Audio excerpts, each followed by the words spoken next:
So they've concluded now that teens' friends are powerful influence. Is this good or bad? Well, it depends.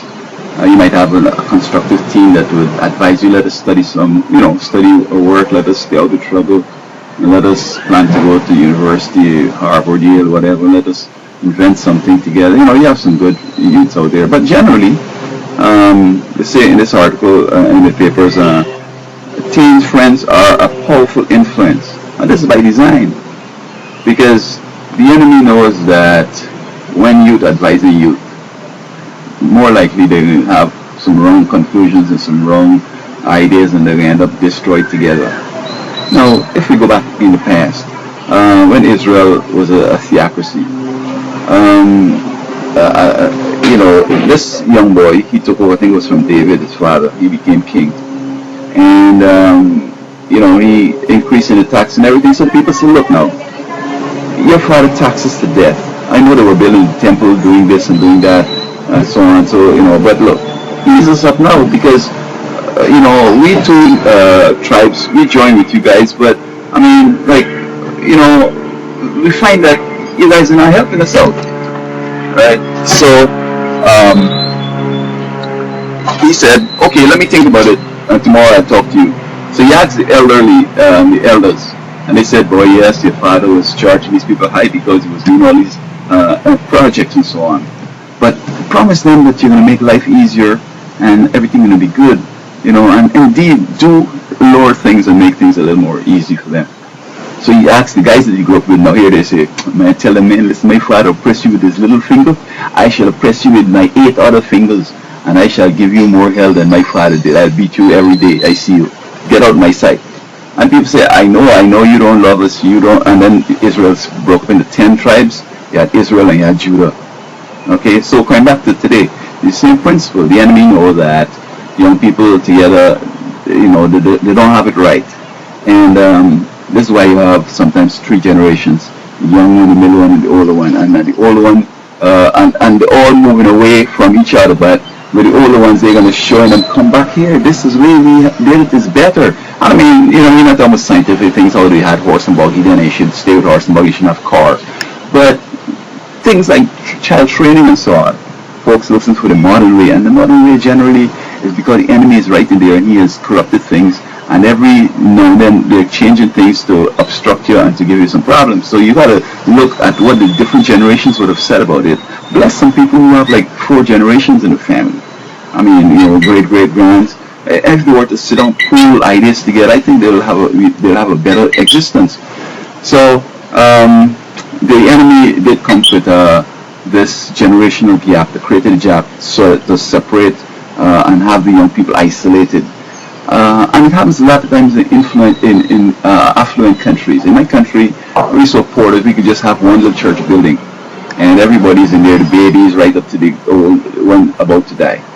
But the funny thing is that with the Holy Spirit and the angels in there and God in there, every age group gets a message out of that speech that the preacher's making. But the enemy came and said, you know what? We need to have youth church, because they have special experience and they need special ideas. And that's a game, because all they can be doing is delaying the maturity.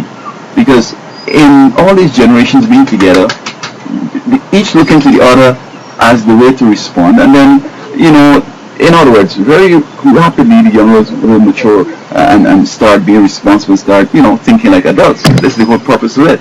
Because people that come from the third world, they're ready to marry early, 15, 16, 13 sometimes. In developed countries, they're not even ready, and they're 40, 35, they're not even ready, they're still living by mom. See? And so the whole idea then is being accomplished. And Barney said it. Barney said, don't listen to the older folks, listen to your peer. You have peer counseling. What I find is ironic. We're talking about how education is so important. We should have an education, and we should, try to do the right thing and everything else. And every time you find somebody there too that's mentally ill and was a big-time criminal or big-time thief or whatever evil he was doing, and he said, I want to stop this and I need some help. Oh, they're throwing out a bunch of money at him, throwing a bunch of money. Then you see he started making a big set of bucks, and he has no education. He just was criminal, which meant that he's mentally ill and he's not going to take any medication. And so the young people see that, I better go and do dumb stuff and say write the book on it and talk about it and make money as opposed to doing the right thing. I say that if a criminal reforms, I say, good for you, man. Good, go on and live happy now. Get your medication, take care. I'm not saying, oh, come and I give you a job to teach these young people how not to do the thing. He doesn't understand what's the, and in fact, he's just playing games, because when you listen to him carefully, he's enjoying the wrong times he had. I saw a preacher in LA. When he puts a smirk on his face, he says, you know, when I was out there in the street, my favorite thing was B&O, break and enter.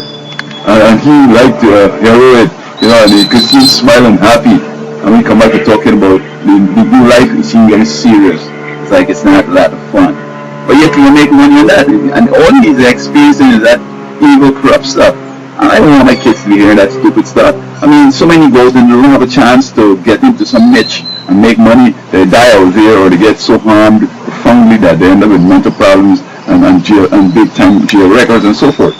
So it's a tragedy that young people have to confide in each other because they don't know for themselves and they haven't gone through the whole cycles to be able to, you know, say something that's going to be reliable and valid.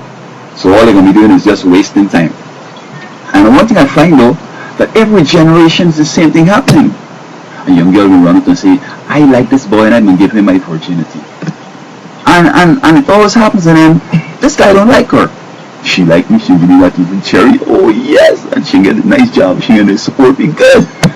But when a guy who has his life together and, you know, could talk to her, she say, oh, and I don't like him, he like me, I will run away from him, but she likes the guy she likes.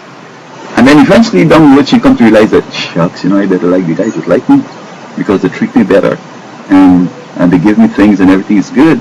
But they're all doing that, they give him the first experience to some fella who they like for some reason other than, oh, this girl told me that you should say, I like a criminal, I like a guy that got a big rap sheet and got tattoo and piercings and all that and looking real mean.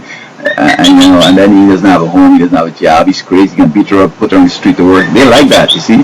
So this is the whole deal with these you know, peer stuff, and it shouldn't be like that. They should have confidence in the parents and the grandparents and the teachers and all these people. I mean, some of them, I mean, I said in other videos that sometimes you find an elderly person will come down the road and ask you if you know you could get a weed or crack to buy. I mean, they're all that too, right? But generally, older folks got more experience and more sense, and they will give you a better answer and solution. So, but you know, they're designed in such a way that young people are going to be seeking out young people, and they're going to get lost, all in lost together. See, that's the whole deal.